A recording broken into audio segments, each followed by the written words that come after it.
Baik, selamat pagi teman-teman. Ya, kalau kita melihat media sosial hari ini, itu yang lagi ramai diperbincangkan itu adalah adanya wacana atau usulan dari Menko Polhukam, Prof. Mahfud MD, yang akan membentuk yang namanya tim pemburu koruptor dengan alasan agar bisa membantu KPK untuk memberantas tindak pidana korupsi yang ada di Indonesia. Kemudian wacana ini menimbulkan pro dan kontra di masyarakat. Bahkan kabarnya di tubuh KPK sendiri itu pecah kongsi teman-teman. Antara ketua KPK dengan wakil ketua KPK itu pecah kongsi. Ketua KPK sendiri kabarnya mendukung dengan adanya tim pemburu koruptor, sedangkan wakil ketua KPK beserta jajaran atau anggota-anggotanya itu ada juga yang tidak mendukung wacana ini. Ya, sebagai negara hukum yang demokratis, sebetulnya pro kontra itu wajar teman-teman, sehingga negara memberikan hak kepada warga negaranya untuk menyampaikan pendapat sepanjang pendapat itu tidak merugikan orang lain atau pendapat itu bisa dipertanggungjawabkan. Baik teman-teman, sebelum saya menyampaikan argumentasi kaitannya dengan adanya wacana ini, saya kemudian harus menegaskan bahwa komentar saya ini murni persoalan hukum, murni persoalan-persoalan yang dirasakan oleh masyarakat. Jadi teman-teman, kita juga harus fair menilai pembangunan atau progres-progres yang telah dilakukan oleh pemerintah. Kita harus memberikan apresiasi bila mana progres-progres itu telah tercapai. Dan juga kita harus memberikan masukan atau kritikan kepada pemerintah bila mana program kerja dari pemerintah belum tercapai gitu. Jadi teman-teman, pendapat saya kaitannya dengan wacana adanya tim pemburu koruptor. Pertanyaan kemudian muncul adalah tujuan utamanya itu apa? Kalau misalkan tujuannya itu adalah untuk memberantas tindak pidana korupsi, negara ini kurang apa sebetulnya? Apakah polisi, jaksa maupun KPK itu tidak mampu menangani tindak pidana korupsi yang sering terjadi di Indonesia? KPK itu diberi kewenangannya itu besar oleh negara. Dia punya wewenang untuk melakukan penyadapan. Sehingga akhir-akhir ini kalau kita lihat di media, mereka seringkali melakukan operasi tangkap tangan atau dikenal dengan OTT. Nah, karena mereka punya kewenangan yang besar yang diberikan oleh negara.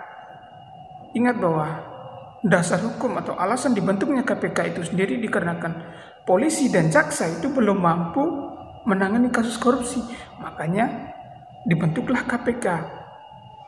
Jadi teman-teman, sebetulnya lembaga yang menangani tindak pidana korupsi itu sebetulnya sudah ada. Ada 3 lembaga, polisi, jaksa maupun KPK. Tinggal bagaimana koordinasi antara ketiga lembaga ini untuk memberantas tindak pidana korupsi. Ya, menurut saya, wacana ini sebetulnya itu kontradiksi dengan rencana Presiden beberapa waktu lalu yang akan membubarkan beberapa lembaga negara dengan alasan efektivitas lembaga itu sendiri dan efisiensi dana. Nah, oleh karena itu menurut saya, daripada membentuk lembaga baru atau tim baru untuk tindak pidana korupsi yang nantinya juga akan membebankan keuangan negara, dan kita juga tidak bisa pastikan apakah lembaga yang baru ini bisa memberikan hasil yang optimal. Lebih baik saran saya yang pertama itu adalah optimalisasikan koordinasi kerjasama antara polisi, jaksa, dan KPK. Harus meningkatkan kerjasama di antara ketiga lembaga ini untuk bagaimana meningkatkan semangat untuk memberantas tindak pidana korupsi. Jadi teman-teman, yang kedua ini menurut saya yang paling penting adalah kenapa semakin hari korupsi semakin merajalela di negara kita. Dikarenakan memang maraknya putusan ringan yang diberikan oleh hakim kepada pelaku tindak pidana korupsi, sehingga tidak ada efek jera. Jadi ya mau sebanyak apapun lembaga negara yang menangani korupsi, pada akhirnya putusan hakim yang diberikan kepada pelaku tindak pidana korupsi itu ringan, maka ya sama saja sebetulnya. Nah, itu teman-teman sebetulnya menjadi persoalan utama. Di persoalan utama hari ini bukan karena lembaga KPK yang tidak mampu untuk menjalankan tugasnya sebagai tim pemberantas pidana korupsi. Persoalan utama sekarang itu adalah vonis ringan hakim yang diberikan kepada tindak pidana korupsi. Itu menjadi masalah. Seharusnya Menko Polhukam sebagai perwakilan dari negara, coba koordinasikan dengan Komisi Yudisial dan Mahkamah Agung untuk bagaimana bisa mengevaluasi kembali lembaga-lembaga kehakiman, ya, agar kemudian putusan hakim itu bisa menggambarkan nilai-nilai keadilan, nilai-nilai kepastian, dan nilai-nilai kemanfaatan bagi masyarakat sebagai pihak yang sangat berdampak atas tindak pidana korupsi. Agar kemudian juga mimpi kita untuk menciptakan negara yang bebas dari tindak pidana korupsi itu benar-benar terwujud. Jadi saya kira teman-teman, pendapat saya mengenai adanya tim pemburu koruptor saya kira tidak perlu, dikarenakan memang sudah ada lembaga yang menangani kasus korupsi. Tinggal itu tadi, apakah negara mau mengevaluasi lembaga-lembaga kehakiman?